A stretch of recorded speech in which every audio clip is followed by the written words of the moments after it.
Today I'm going to be making a whole food plant-based banana bread recipe, and I typically use, in place of any white flour, refined flour that's not healthy for you, I have started making oat flour. I've never purchased oat flour from a store. I have only made it myself, and it's very easy to do. And the three things that you need are a blender. Any regular blender should work. You don't need a high-powered fancy one. A good quality of oats. This is a sprouted rolled oats. You can also use old-fashioned oats. I choose one that is glyphosate-free, organic, and non-GMO. And then, of course, an airtight container to store your oat flour in. So let's get started and make some oat flour.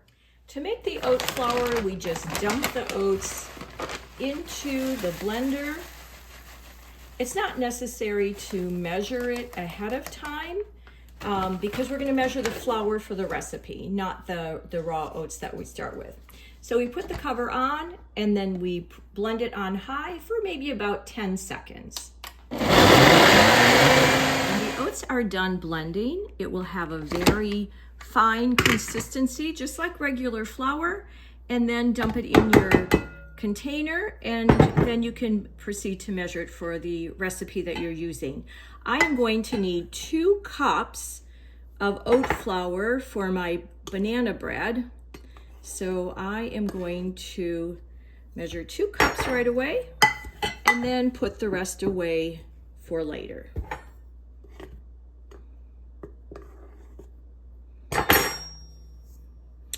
And that's how easy it is to make oat flour. So now to get into making the banana bread, I have prepared a bread pan with parchment paper with whole food plant-based cooking and baking. We don't use any oil, no eggs, no milk, and so on. But there are 3 components to the recipe, and I'll try and put the link as a post if you want to make it yourself. But the first component is plant-based buttermilk, the second is the dry ingredients, and the third is the wet ingredients. So for the plant-based buttermilk, it's a 1/4 cup of a plant-based milk. I like the unsweetened organic silk soy milk. And to that, we're going to add 1 teaspoon of organic apple cider vinegar. And then we're going to stir that up, and then we're just going to put that aside while we get the rest of our ingredients together.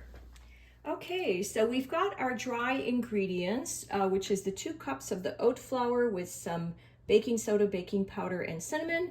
And then the wet ingredients are 3 mashed bananas and some maple syrup and vanilla extract. So, and then we also have 3/4 cup of chopped walnuts to add to that. So now we're going to mix everything together here.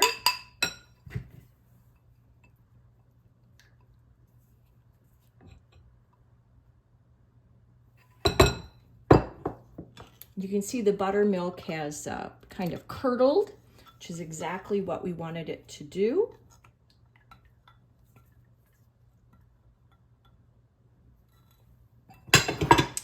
And then we're just going to combine this.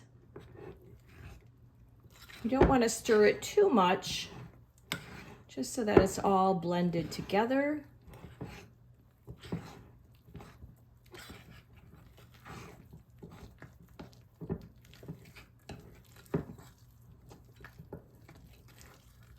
That looks pretty good.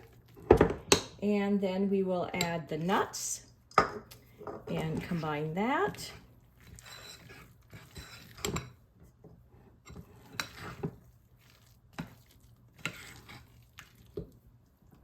Make sure that we have that there. And then we just have to add it to our parchment lined baking dish.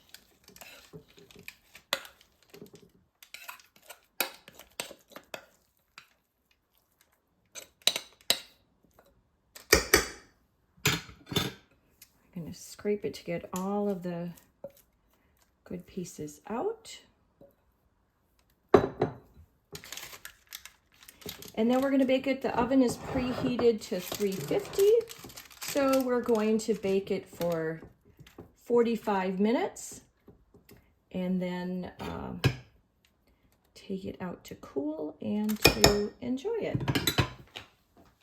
Okay, the banana bread is out of the oven. It's been cooling for about 10 minutes, and now it's time to take it out of the pan and cool it directly on the rack until it's completely cool and ready to slice and enjoy. It looks delicious. If you're interested in more whole food plant-based cooking and baking, hit subscribe and follow along for more delicious food. Thank you.